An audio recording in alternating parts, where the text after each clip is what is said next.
अध्याय 12 डिस्ट्रैक्शन को कैसे कम करें। इस अध्याय में हम एक नए फैक्टर की शुरुआत करने वाले हैं जिसको हम इंसेंस प्रोडक्टिविटी कहते हैं। इंसेंस प्रोडक्टिविटी का मतलब है कि आप अपने काम में इतना पागल हो जाओ कि बस रिजल्ट ही रिजल्ट दिखे।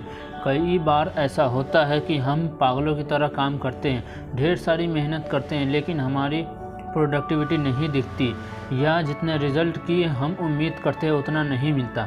हमको कम टाइम में थोड़ा से एफर्ट में मैक्सिमम रिज़ल्ट चाहिए होते हैं, लेकिन ऐसा हो नहीं पाता।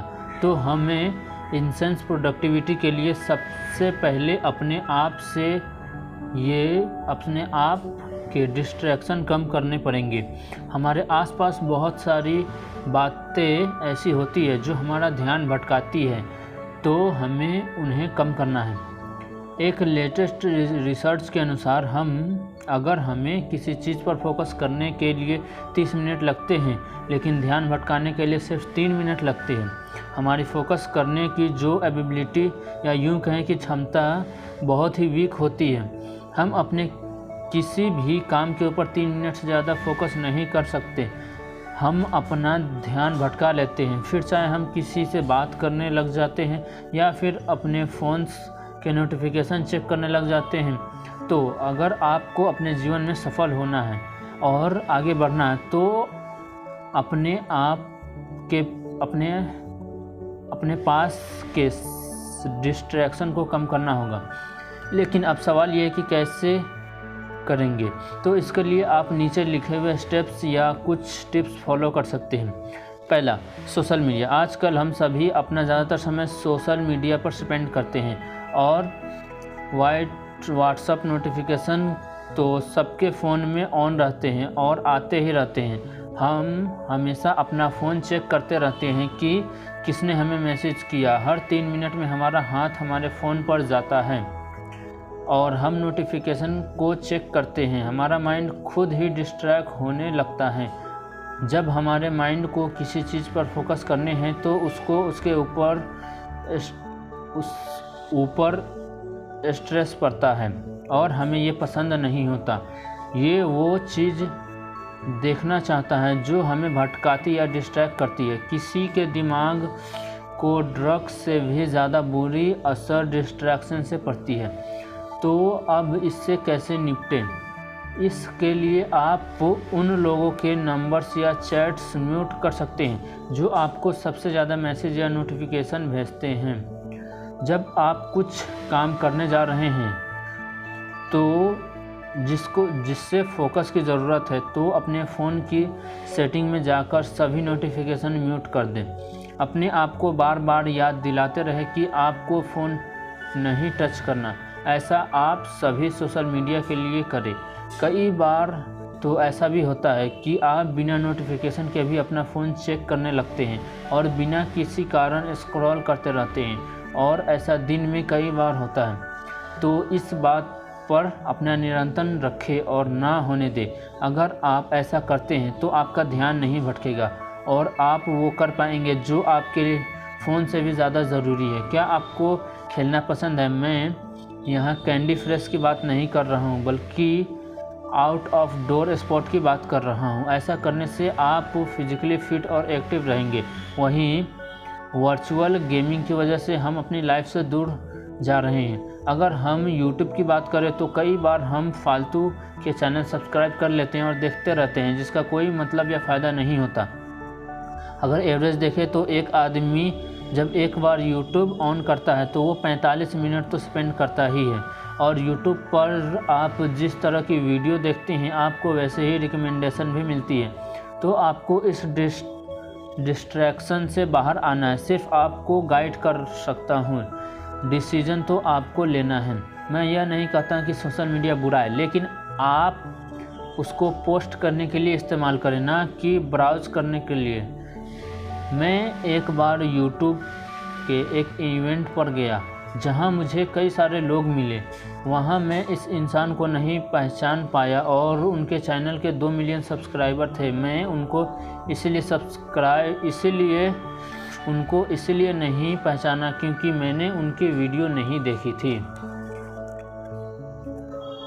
मैंने कभी ऐसा सर्च नहीं किया था कि उनकी वीडियो का रिकमेंडेशन मुझे आता, क्योंकि मुझे लगा ही नहीं कि मुझे उससे कुछ फ़ायदा होगा। हमारे घरों में भी देखा है कि लोग अपने अपने फ़ोन्स पर बिज़ी रहते हैं और एक दूसरे से सिर्फ उतनी ही बात करते हैं जितने की ज़रूरत है। मेरे पिताजी मुझे सिखाया है कि परिवार सबसे बड़ा और महत्वपूर्ण होता है, तो उसका ध्यान ज़रूर रखिए। लोग आजकल अपने परिवार के ऊपर सिर्फ इसलिए ध्यान नहीं दे पाते क्योंकि वो सोशल मीडिया में बिज़ी रहते हैं, तो अपने फ़ोन को साइड में रखें और अपने परिवार के साथ समय बिताएं।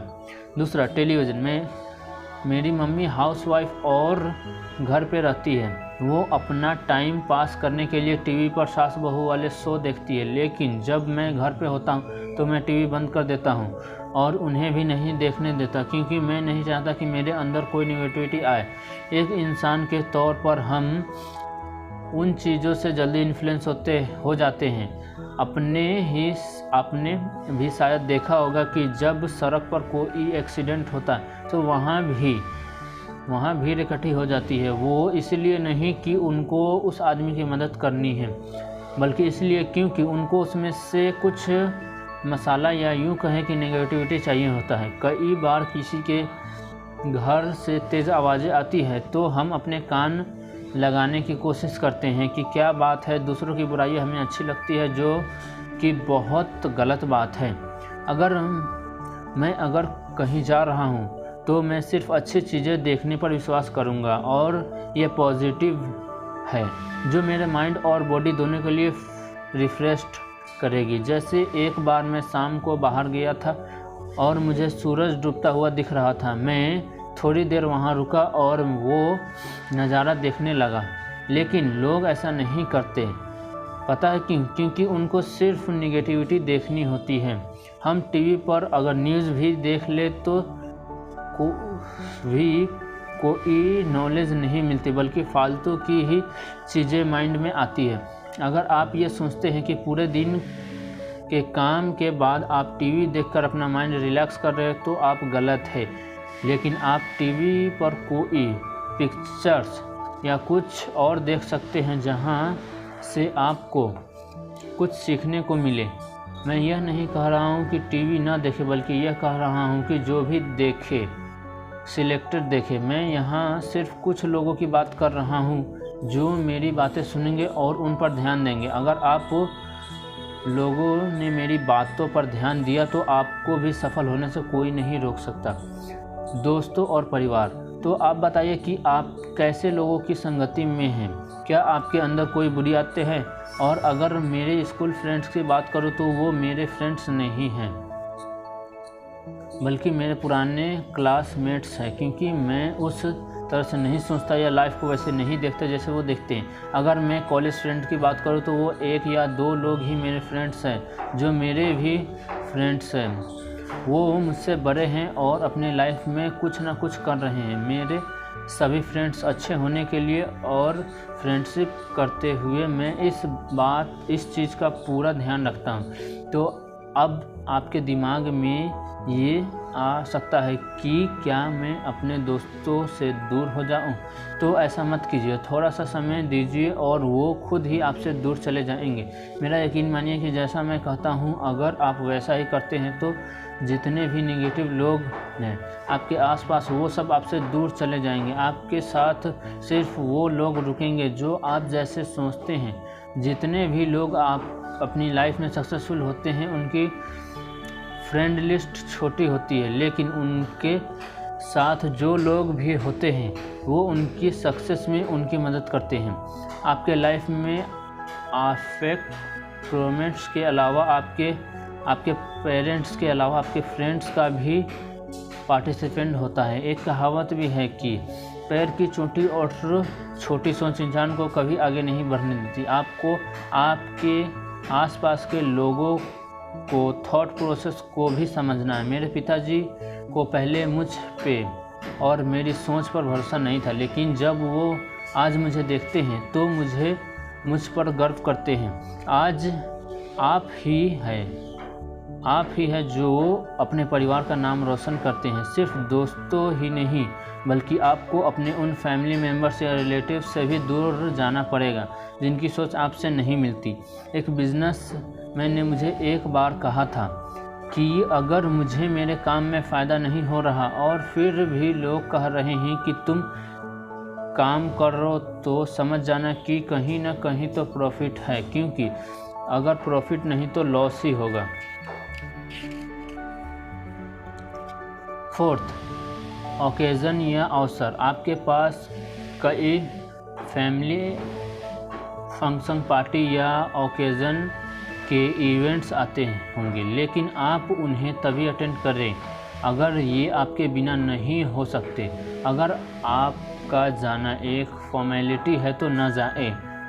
यहाँ आप देर रात पार्टी फंक्शन अटेंड करते हैं और खाने के ऊपर टूट पड़ते हैं तो इससे आप अपने आप को बिल्कुल भी फ़ायदा नहीं पहुँचा रहे हैं, बल्कि आप अपने डाइजेस्टिंग सिस्टम को नुकसान पहुंचा रहे हैं। क्योंकि अगर आप जाएंगे तो आपका समय बर्बाद होगा और कोई फ़ायदा भी नहीं होगा। लेकिन अगर आप एंजॉयमेंट और थोड़ा से चेंज के लिए जाना चाहते हैं तो बिल्कुल जाए। ध्यान रखिए कि कोई भी ज़रूरी काम बीच में छोड़कर पार्टी या फंक्शन अटेंड करने न जाए।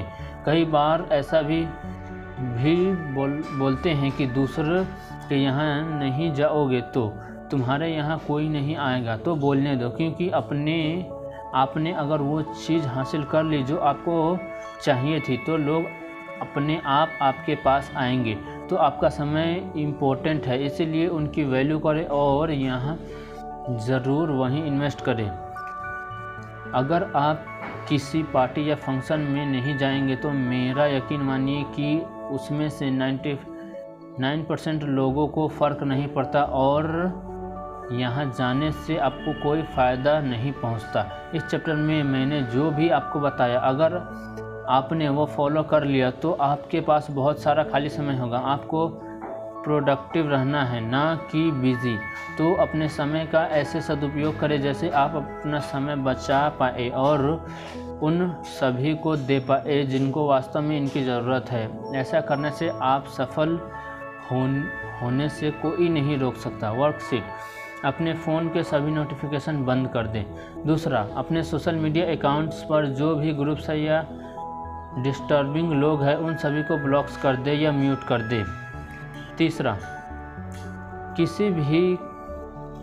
किसी का भी कॉल अटेंड करने से पहले आप खुद से पूछें कि क्या ये कॉल अटेंड करना इम्पोर्टेंट है या मैं इससे भी ज़्यादा ज़रूरी कुछ